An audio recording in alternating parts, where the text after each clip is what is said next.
hawwe hayo. Hawwe. Mayamgi love sign oina first try toge. Order miyam tawbiyo. 1, 2, 3. Hi guys. Mayam ngasidi cake oina charage. Ado si cake sa imanabina sponsor tawibane ko. Ado magi Instagram account sa laibane sida laire. Smile nang wala hapto nangi mai kumgrani ko. Smile. Laire sida ado mafam na somung na neb ko. Ado mayam na order topining ba targa di order topi ba yagani. Ay number do dum hapchara magi makhada aduduga Imphal East ki oina di dum ayama mafam da delivery service loina mafang eb ko. Ado mayam su order to sanbiro aduduga mahaw yengo khoisu yengage hausi aduti charse. 아무래도 까게 짜게 아쿠도 팅그래 시나 스트로베리 플레버니까 시나 스트로베리 플레버는 빠기 페버네 두고 마나 초콜릿 밤 해볼까 야 애들이 빨리 마망도 옥머리를 잡다고 미니암 치팅하면서 기회 못 살게 까게 하는 자기 봐 하는 자세 까게 오 시짜비 함들아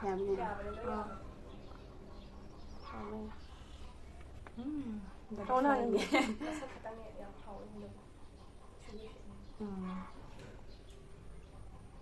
야, 그래, 세인디 나 원다 하나. 나 이제 일로 이거 나 first time. Iman body. 이만이 뭔데야? 가. 오!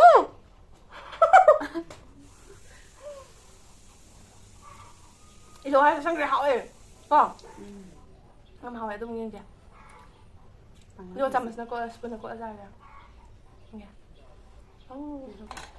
Ai đi kẹt làm sao mày qua đâu mẹ ăn cho công dân gì cả Mẹ ăn 5 sân rồi cái. còn đâu. Thì cái này là thôi à. Chào hả? Ai kia em bảo mày qua đâu. Yêu chặt mà hai cái đấy nào đâu đã đi chắc cái gì này. Sao cái nhiều lại nè. Order miyam tawbiyo. Imanabina ulagi daw na maikay le. Aduin. Ado miyam Instagram da follow to ka buyo na order tawbiyo. Mafam na so mung na ne do khoi gi pungdo am sekta adugum bala habdi ki kum do laiba chat na yeba ko order tawbiro ya ni loi na.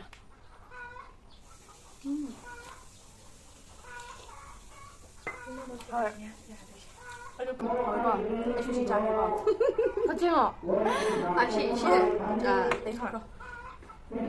Mana sahabat ngatain sih ju shake juga juga. Coffee juga juga sih juga. Cuma yang jauh bereng, ya. Coconut cookies nih hay sih. Hào cái, chả cái thân rồi, tôi chả cái thân. Anh được thân chưa?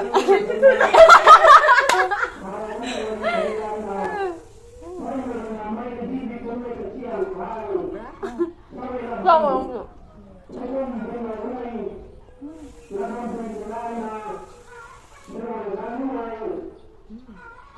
Cái hầu này thật này. Cái left side này try đầu cái first. Mày ăn gì hay nè? Mayamgi love sign oina first try toge. Nó coffee ở sao này? Hot coffee cả. Nó cold coffee thì nó làm xem.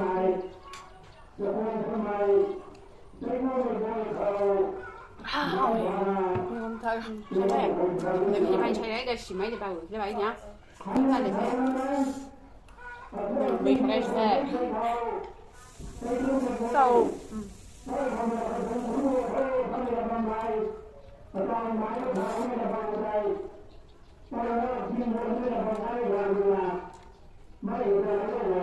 Mẹ microphone cái nó không nghe quá đâu biết.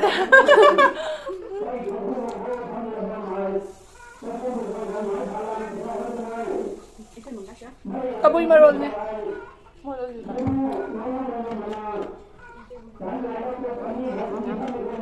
Microphone là anh hại lép của mình không? Dạ, trả lên. Ê, tôi chịu trả cái. Thôi con. Cái nó fruity flavor của mình làm cha bằng ngâm vậy. Chocolate tiếp khăn cái đó. Ở đây oi vậy. Bao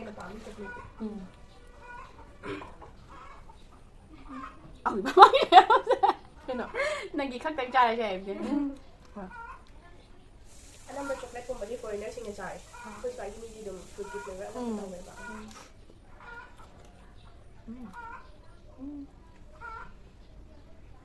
mình chấp nhận đấy đấy Cho thôi qua Em hỏi cái chăn bà được phục được quá Yam chân tuna để hải bà Rồi Mi lùi nó mắc tàu kìa Chăn mi chăn Kiếm tức cùi đến vào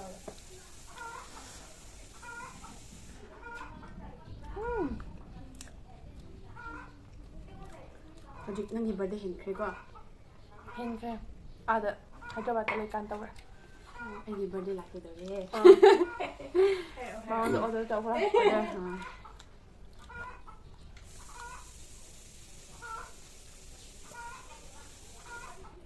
Thân lấy quá Thân ra À tôi nè Phụ sẽ thân lấy nó kìa kìa Kìa chụp kìa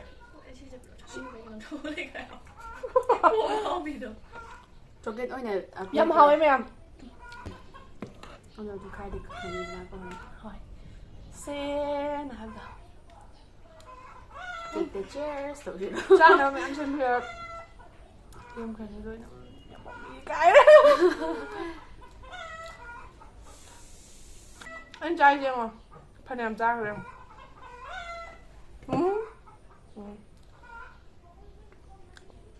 Chắc sẽ lời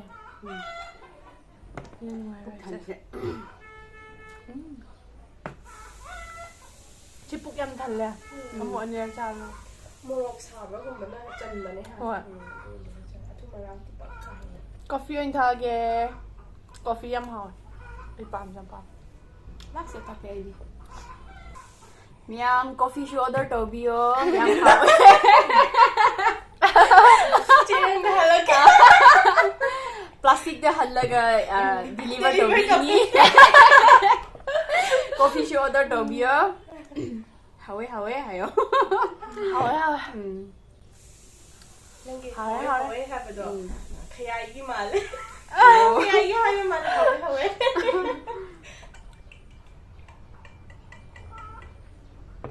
Hỏi coffee Không chào chào nó thôi Bụng bịch thật lệ cả máy đâu rồi mẹ video nó Ê cái nó tôi bạn Mà cái video number kan đấy quá video number kan hiện ra bằng đấy bạn Adun na ready quá Adun cha ni ba isi Adun cha bằng hầm bạn nên kỹ ra là lạc thế Kiếm sao thì cái nó cha cái ra đấy nè Nó sai anh đưa cái Ayun ta Kuri đấy ai đi imphal cho lại cái imang on the kỹ ra bây giờ dosa do cha ni ai adu cha ra lạc bên này khi tâm jam này horen bục chân Ay chắc cha rồi hay na lấy vào qua chắc cha thì bây giờ chân là ni hay lấy vào năng na pung ông mày asma hay vào đó adu đấy xin đi Nó sai adu ki cha sali ni hả hơi khen người này hơi đi chắc cha vậy nè Horen na mục cha ra hen mà tao này Nó ra adu cái dùng chân là chắc miám cha rồi cái đó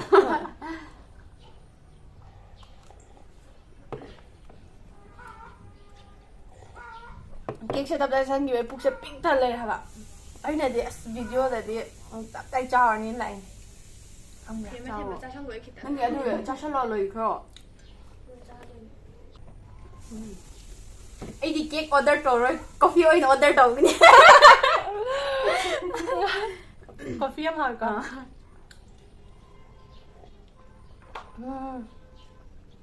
Mấy hôm riêng mấy em ngoài mà rồi. Bụng tôi ping thằng được ra bà con. Chị đang khán giả thân đâu Ai bây giờ thằng được cái nó cái gì vậy nó đang cái thằng lý sao? ai riêng mấy em làm nè Cake tadi mi di sutang cha pada dum pik thali ni anh trai mấy em chứ. Sutang ngay đi không? Sang cho rồi. Ăn rồi nè. mà phi đi xem gì mà figure shape Anh tôi đấy thấy ngon tôi chào mình kita khắc nè bà. Em chào mình thì năng cây nó. Cake bụng bang tung ra cây nó cái gì mà? Cây. ai finish me cha cái ra cái gì Ông mấy đi. Sang mà ra cake đi ra đi. cake đi ra vậy thế À khối lấy ra cái nó thì kabui khun giao tên em có ông mấy đi em lấy ông mấy.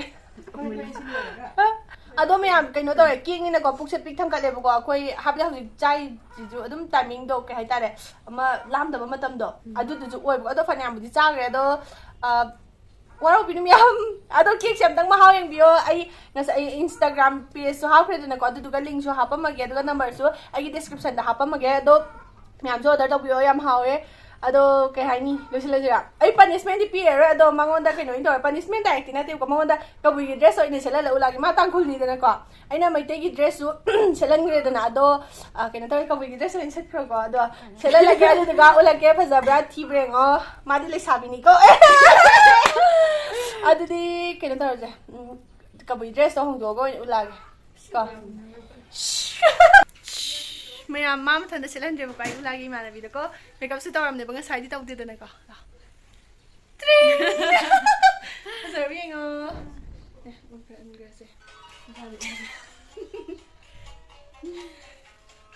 mapana nung chui bu ko dini imung da dum nami sla ipani kabui ni pi mala bengse mana video kabui ne ba ko ke exposure da bi ba do magi dress ngak da kabui ama akhoi gi jagoi sabda gumba set da dum na te ba mana de yam khenai ba ama duna yamna ka ta sidi dum chakka sini wa reception ka chakka ka ni jagoi saba yi to si phanek se uro bi ai di ngasi na ha mo yi si kabui phanek smai to bu ko ai ngasi na ham ui sigumba di amu ure si color si di yaksang de set kheba adu smai na budi hakte ko sin tu Kibam si di am sorry cake tap tai sang ra puk you know oh ni se pak sa ro ya am phaja bi nang ding an da doi re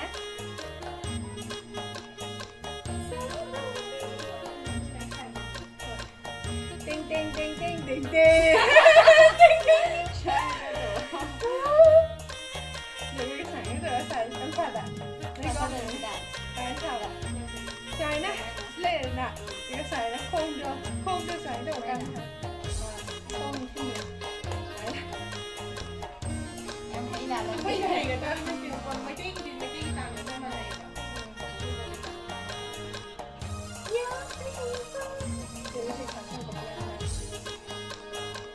Đông kìa. Thôi đi ra hạt chân kìa.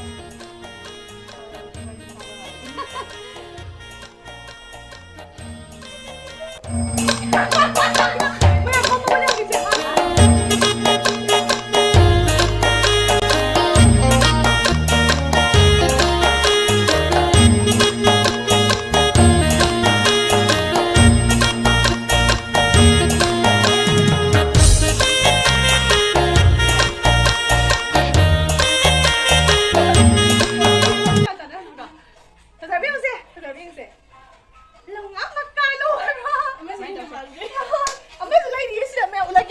Inano pizza ini itan jata le pura pura tu mal saya dong asam video le ti hai le yong ni kana ti hai ke nang pina le pina ti hai ne nang video la ya la real miam em phajare ma nasidi loi number yellow 1 2 3 1 2 1 2 yellow na hai le chume dang thuna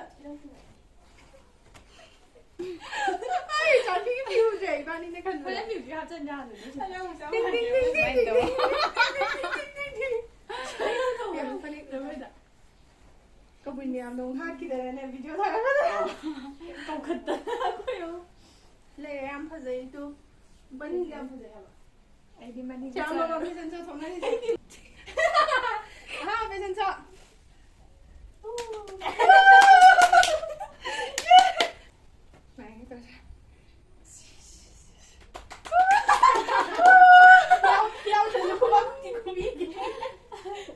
Cái tuổi em chân tải mi đi, hãy tôi nói là hay đi, chân lỗ nó anh chạy đi ha, ấy đi hay đi chứ, chân học à, robot mà cái đó, sao bây giờ cái sản cho lấy gì nào,